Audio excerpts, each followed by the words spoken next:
Hello, my kindergarten friends. This week we are starting a new art project, a hot cocoa still life. We're going to be talking about two different types of things in this project, my friends. One, what is a still life? And two, we're going to be learning all about patterns, how to make different patterns, and what patterns are. So, to get started today, let's go take a look at what art materials we need to start our project.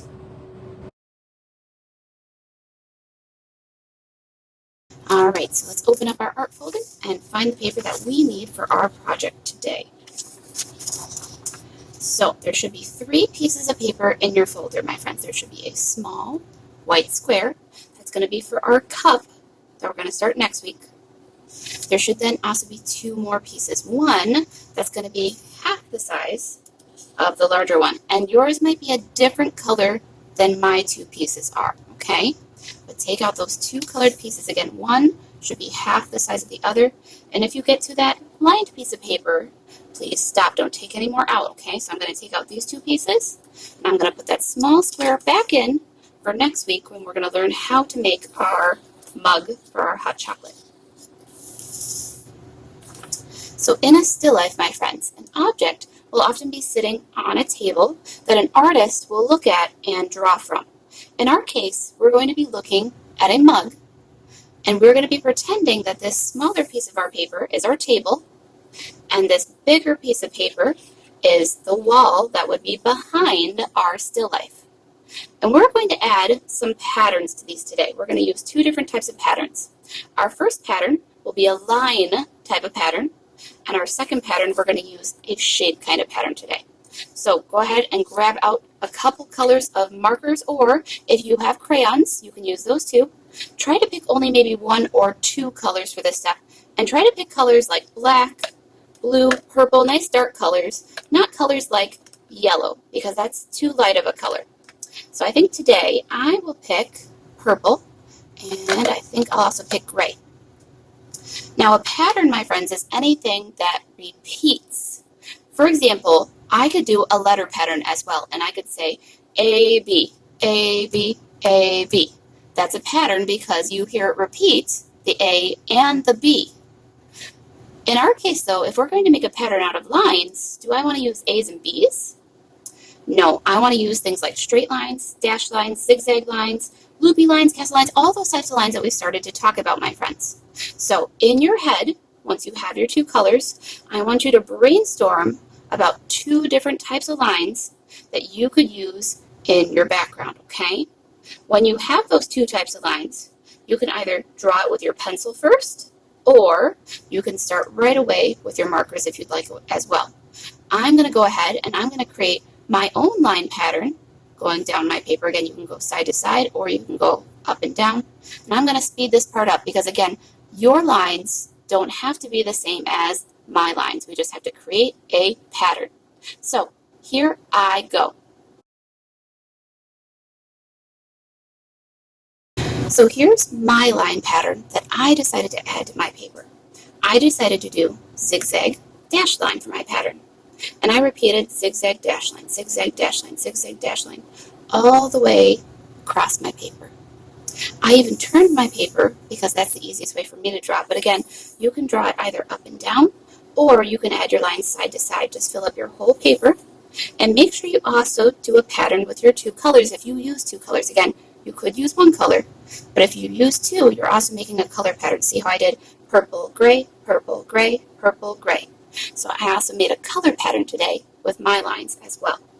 So I have my first pattern finished. I'm ready to put this paper off to the side for a moment and then take out my smaller piece of paper. Because again, we're going to try 2 different kinds of patterns today, my friends. We did our line pattern first, and again, if you need to pause the video and do that step, you can. But I'm going to move on now to a shape pattern. Now, there's many different ways that you can do shape patterns, my friends. So I'm going to grab out my whiteboard for a moment, and I'm going to show you a couple of different options, okay? The first way, again, that I can make a shape pattern is by using 2 different colors. For example, I could do a red circle followed by a blue circle, and I could repeat the same shape with just different colors. That's one way that I could do my shape pattern. But is that the only way that I could make a shape pattern? No. For example, I could use two different shapes. What if instead of circles, I wanted to use triangles, and maybe I could also use squares, and I could repeat two different shapes as a pattern then as well. So that's another way that I could do it. But again, is that the only way to make a shape pattern? No. Here is one more way that you could make a shape pattern, my friends. You could make a shape pattern by using different sized shapes. What I mean, for example, is maybe I could do big heart, little heart, big heart, little heart.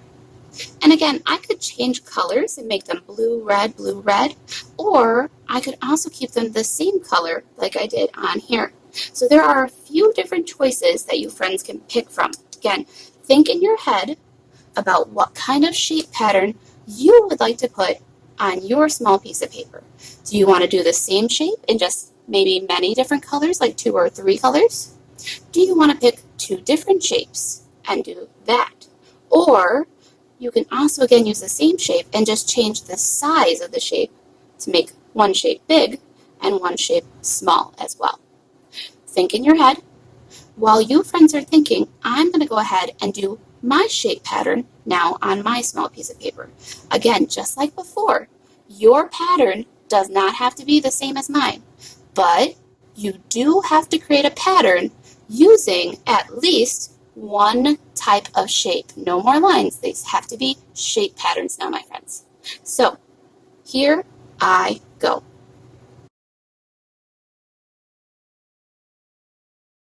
So here is my shape pattern that I decided to do.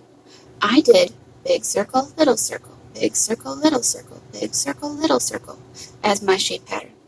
Now, because I used open shapes and I used the same color as well, another thing I could do is color some of my shapes in if I wanted to. For example, maybe I could use my black marker again, and maybe I could turn all of my little circles into filled in circles, almost as if they were polka dots on my paper. Now, do you have to do this step, my friends? No, but if you would like to color in some of your shapes or even all of your shapes, that is an option that you can do, okay? And as always, my friends, if you want to draw this step out in pencil first and then use markers or crayons second, you can. Just please make sure you're using some dark colors on our paper today. No light colors, because those would be hard to see on our patterns, okay? All right, my friends. I went ahead now. I've made my 2 different patterns. I have my line pattern on my big blue paper, and I have my shape pattern on my smaller piece of paper. We only have one more step to finish up our background of our still life today, my friends. Background is the space behind the main part of our artwork, which will be that hot cocoa mug that I'm going to teach you friends how to make next week. But for today, though, we need to do a little bit of gluing.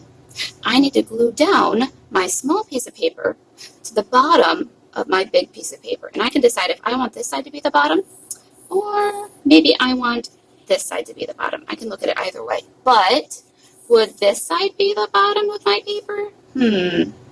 That doesn't quite match up right. So no, I can't put it on the side. I'd have to put it either here, or I could flip my paper around and do it on the other side. I think I like this side, so I'll flip my small sheet of paper over. I can use glue stick or glue bottle, whichever I have at home. And I'm going to glue around the edges of my small paper. I don't need to glue in the middle. I can just follow along the edges with my glue stick or my dot, not a lot, right? Because we don't need a lot of glue to glue this piece of paper down. We just need to put our glue in the right spots.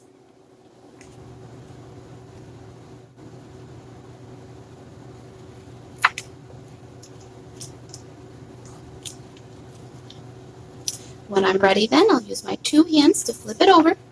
And remember, I want to try and line it up the best I can at the bottom of my bigger paper. Does it have to be perfect? No, but try your best to line it up.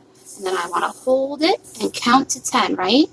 1, 2, 3, 4, and 5, 6, 7, 8, 9, 10. All right, my artists. So here is our started art project this week. Again, we're going to finish it up Next week, I'll show you how to draw your own cocoa mug.